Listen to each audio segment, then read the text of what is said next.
I'm going to be demoing the same landscape, but this time in Photoshop, so you can see how I tackle the same subject matter in a different style and different techniques, but all the same fundamentals. So let's get started. All right, so you can see here that I've started off with just a quick tone. I always tone my canvases with a warm color, and I like to do the same for digital. To me, it's not as intimidating as working with a white blank canvas. So very similar, I'm also going to just sketch out with my standard hard brush. Just pick a darker color that I can see and just sketch out my main rhythms of lines. Similar to what I did in gouache, I just want to nail out my main rhythms. And here even, I just want to kind of sketch out where my shadow shapes are going to be. So that's a whole shadow shape right here. And I'm looking at my reference image on my laptop next to me. And that actually helps with not getting distance from your reference. And it helps me see the bigger shapes more. If I had it too close to me, I might start focusing on all the detail, and I don't want that. So that's going to be the lake. Here's the reflection. Don't want to cut out too much sky. And bam, I think we're pretty much ready to get started. I know I'll probably be doing some tweaking here and there, but at least I have the main shapes. Now for digital, I have developed this interesting technique that I think I should explain. I use this tool right here. I used to use a marquee tool, but that requires me to press some extra buttons. So here you can see all of them are U, but they have different kinds of shapes. I mainly use a rectangle and ellipse tool. That's pretty much it. My philosophy with this is that because of my limited tools again, I'm forced to focus on the relationship of my shapes, how each shape I put down impacts my painting. I will also just use a simple hard brush, the same thing I sketched with, to get some nice lyrical lines that obviously I can't get with a more rigid shape. And then occasionally I'll also use a smudge tool. So let's go ahead and get started. I always usually start with the rectangle tool. It's kind of my way of starting with the flat brush, kind of blocking in my biggest shapes there. So at first it's gonna seem like nothing. Obviously now it's like, it feels so rigid, and it will feel like that, but that's kind of I like that, I guess, restraint. I'm kind of weird that way. And I've actually changed opacity right here to 90. So a little bit of the tone is showing through. I'm not really worried about getting color variation. I know I'm all about color and I love getting those subtle color shifts. Right now, I'm just preoccupied again with grasping my main shapes. I never want to get caught up in doing so much detail without having a holistic image.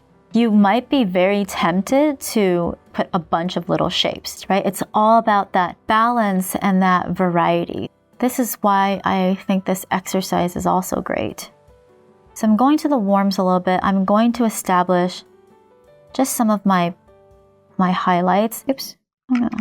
Charlie, my laptop. It's about to die. Yeah. Thank you. I'm going to go ahead and block in the lake for now. Maybe we can even block in a little bit of the sky, which I'm doing much earlier than in my gouache painting, so I didn't forget that. Obviously, this looks funny because I haven't painted the sky. I always forget to paint the sky, but I'm just focused on covering brush economy more than anything. And for me personally, I think about refining my shapes later. I'm very impatient, so I just want to see things covered. It is definitely part of my personality, I would say that. There are some trees, the tree line in the back, so that's a little bit too bright and happy. Don't like that color.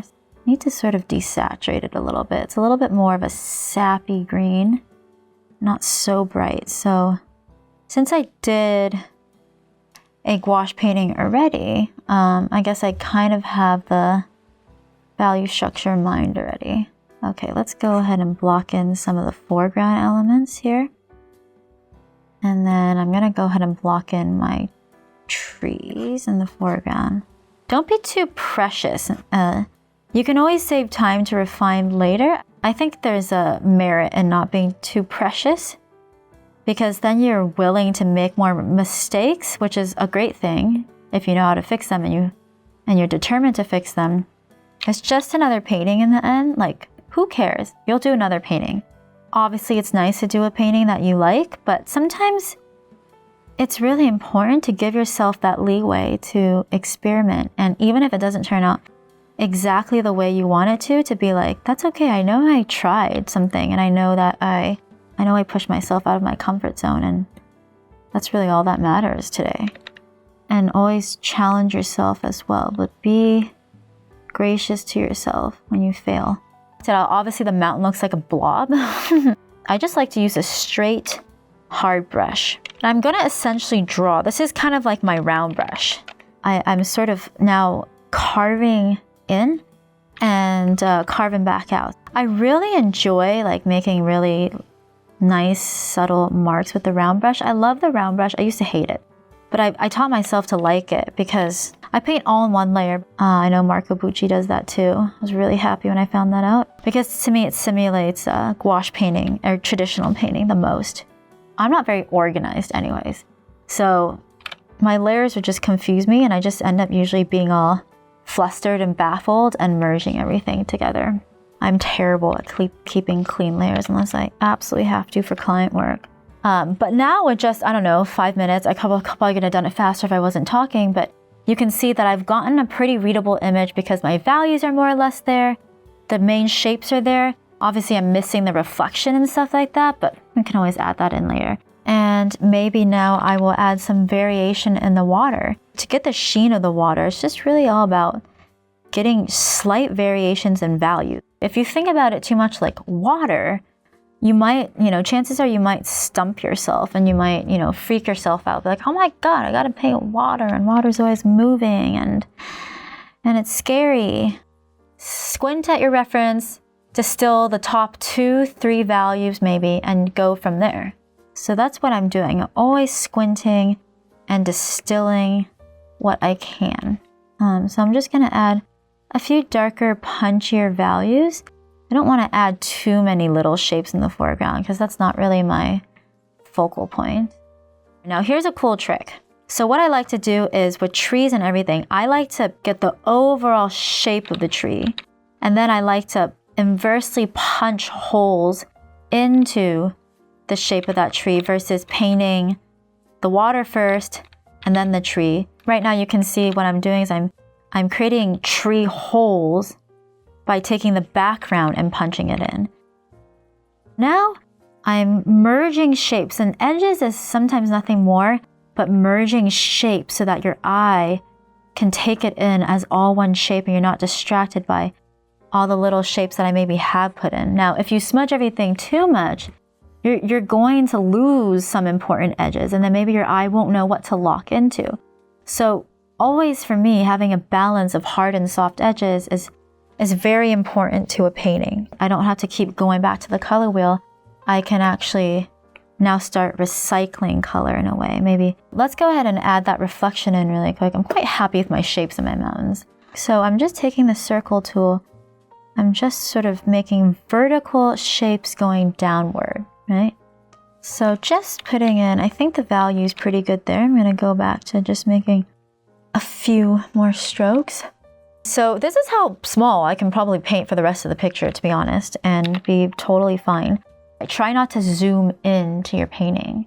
I know Infinite Painter is coming out with a mode where you can lock in and they don't let you zoom in, which I think is a really cool idea, and I'll be excited to try that. So here, let's bring in some saturation here. So now I'm going to start to play with subtle color temperature shifts, maybe even shifting up to the purples a little bit. What if I shifted down to the reds, but a really deep, dark, saturated red? How would that feel? It works, but you don't want to bring something too red in the background because red is a warm color and warm colors tend to come forward. So I need to be very mindful of how much red and where I'm putting that red. And cool colors tend to push back, right? That's why you see all the shadows in this mountain are cooler because they're being pushed back in atmosphere. There's some patches of snow here and they're being reflected beautifully. Maybe I'll go to the rectangle tool now, get a little bit of these angles. I always want to think about how to balance my straights and my curves. So this is not white, by the way. You see, I've shifted it just shy of the corner. I don't ever like to put straight white. To me, it doesn't interact as much. There's very, very few instances where I'll put straight white. I like to usually shift it towards a certain hue, whether it be green, yellow, red, and you might think it doesn't do much of a difference, but it does. It's so important to establish your light and shadow shapes early on. If you know exactly what's in the light and exactly what's in the dark, you'll have a much easier time with your painting than sort of guessing that halfway through. But I bet you more than anything, I'm already starting to put too many shapes down there, and I don't like it. So I'm very wary of like when something is too many shapes. I don't like it. Like I look at my past work, I'm like, gosh, what was I thinking? Like so many little shapes. Now you see that I've kept some of the undertone underneath, even in the water. If you look at Edgar Payne paintings, he does this, but he keeps the undertone in the sky. So it's almost like all these patches of this undertone are showing, and it's super neat. You see how I feel like I'm losing sight of the big picture. I'm starting to make all these little shapes. So I need to kind of remind myself, what are you doing? Sometimes what you can do is just kind of splash it on like splatter paint. So you can see I'm not painting with it as so much as dabbing with it and getting like some nice texture. I want to bring in some warmth. Remember I said warm colors come forward. I'm gonna actually see if I can just dab a little bit of that. That's a little bit saturated, maybe a little bit dark, so I'm graying it. This side, moving this side, okay, is graying the color out. And what I can do here is I can smudge the sky just to soften some edges. If I wanted to, you know, bring back some nice graphic shapes, I could also do that. And sometimes I like to have a really fun gradation that way. There's too much of a change from a cool blue to a warm blue, so I need to almost make that change a little bit more gradual while keeping some of those shapes. Too many shapes in the sky now. So this is what I mean by when you have too many competing shapes. I need to lessen some of them. I think I have one too many rectangles in my mountain, so I'm going to take that out, simplify a little bit. See how that looks if I take it out. Or maybe if I smudge it. There's a few ways you can soften that. You can see I didn't follow my reference exactly. Maybe I want to just add hints of saturated color in some areas. Maybe here as well, just some snow patches. I always find that I need to take a break halfway through because I make the best decisions after I come back for a while, and then it's like, oh yeah, I can see that. I think I'm going to call that done for now. Like, obviously, it's not exactly the same as the reference, but I'm not trying to copy it. I'm trying to kind of get what I feel like is needed in the paintings. I'm squinting. I think it reads overall. I think I'm going to call it done. We are now going to go over the winners for the Proko challenge. Thank you to every one of you who submitted to this challenge. I loved looking through all the submissions, and I love reading the stories of how you guys broke out of your comfort zone. It was challenging for you, but you learned a lot. Doing this is definitely not easy at all, especially if you took up the challenge to do the traditional thumbnail paintings with a 1-inch brush. That is definitely very challenging. So first off, we're gonna go over the third place winner. And the third place winner is Patty Vincent. Patty, I absolutely loved your submissions. I thought that you had such a wonderful gestural qualities to all your thumbnails. And I think if I understood correctly, you did them on location, which is really impressive. Your strokes carry such an energy, and close up it's like so abstract, but then when you step away, and I actually stepped away from my screen to look at them, they all came together because your values were so good. The shapes were clear. So like these, for example, I love the energy and the looseness. You've got the nice big shapes in. You can see here toggle with the reference. And I love that in paintings. I love it when up close, it looks abstract, and far away, it really comes together. That's where I want my work to go as well. And I think you did a really good job with that. This one is really nice too. I love how it's a little bit more abstract than the others, but you can still feel the sense of light, and that's because the values are really good. And this one, I particularly love those big shapes. You didn't feel a need to kind of over-render the snow or anything. I just love those big shapes. The color-temperature relationships are beautiful, and you have the warms here, the cools here. I can see parts of the undertone seeping through. So I just think that it was really bold of you to keep those big shapes. And my favorite is probably this one. I just love those warm undertones seeping through. You really pushed the vibrancy of the shadow compared to the reference image, which someone might look at this and be like, that's boring. You really pushed it. You lifted up those shadows, that purple blue that it should be because of the sky reflecting in, the nice warm tones of the rock, and really nice relationship of color overall. If I could give one piece of advice, it would maybe even take the time to add those smaller shapes, which really offset your beautiful larger shapes. What I would love to see is just maybe a dot, maybe near the focal point, or maybe a touch of saturation where you want the eye to go to. Great job, Patty. You did a wonderful job. Now we move on to second place. And for second place, we have Wei Chai. I'm sorry if I'm pronouncing your name wrong. I was really impressed with how you actually didn't copy the reference photo. I noticed that you took inspiration from the reference photo and they all had a nice cohesive theme to them, which was these cityscapes and like beautiful foggy sci-fi looking environments. And you changed up the shapes, you varied the shapes, and you put your own theme in these paintings, and I thought that was really cool. If you guys know, I'm a fan of neutral grays. I love painting in neutral grays. I talk about them all the time. And I think in all of your paintings, you have a really good sensibility of where to put them and how to balance them. For example, in this one, I love the saturation in the clouds here, but then you have some beautiful, warmer, desaturated neutral grays here, and then a pop of orange right there. And that is the balance I'm talking about that makes a painting sing. It's not the fact that you have saturated color. It's the fact that you have that balance between neutral grays and saturation. I just love the colors here. I think they're so beautiful. They definitely take me to another world. This one as well is really nice. I love the colors in your sky. Very bold. Put the green in the sky and pop that yellow. And here are your reference images, which, yeah, you can see how you pushed the color. And I think you did a great job. My only piece of advice would maybe be, I noticed that in all your foreground elements, you can maybe add some lighter shapes to lead your eye in a little bit more. I noticed in most of them, they're kind of darker, and then you have the building. So maybe utilize the foreground a little bit to lead your eye in an S-curve or whatever pattern that you wish to lead the viewer to your area of your focal point, right? The foreground is just as important as your focal point, your background, your midground. Don't be afraid to push even more, and yeah, looking forward to see more if you have a collection of these. So now for the first place, we have Joshua Ellick.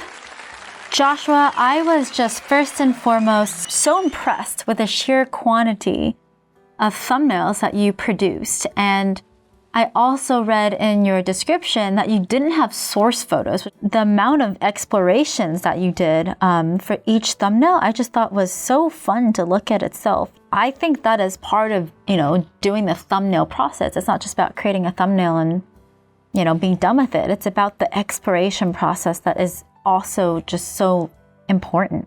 Like this, I just thought it was so cool how you played around with a harder edge here and then maybe losing some of the edge here. Playing with the different slightly shapes of trees, maybe even a lower horizon.